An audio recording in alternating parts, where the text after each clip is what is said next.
आजको दिन हामीले भानुभक्तलाई सम्झनु मात्र होइन, उनको योगदानलाई आत्मसात गर्दै नेपाली भाषा र साहित्यलाई अझ समृद्ध बनाउने सङ्कल्प लिन आवश्यक छ। आधुनिक प्रविधि, विश्वव्यापी प्रतिस्पर्धा र बदलिँदो सामाजिक संरचनाबीच पनि हाम्रो भाषा, संस्कृति र पहिचानलाई जोगाउनु र उन्नत बनाउन हाम्रो सामूहिक जिम्मेवारी हो। यो जिम्मेवारी पुरा गर्न हामीलाई सफलता मिलोस् भन्ने विश्वास पनि व्यक्त गर्दछु।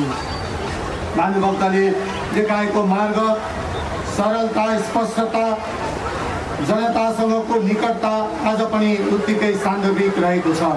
हामीले युवा पुस्तालाई नेपाली भाषा र साहित्यप्रति आकर्षित गर्नुपर्छ, सृजनशीलता र नवप्रवर्तनलाई प्रोत्साहन गर्नुपर्छ र भानुभक्तको आदर्शलाई समयानुकूल रूपान्तरण गर्दै अघि बढ्नुपर्छ।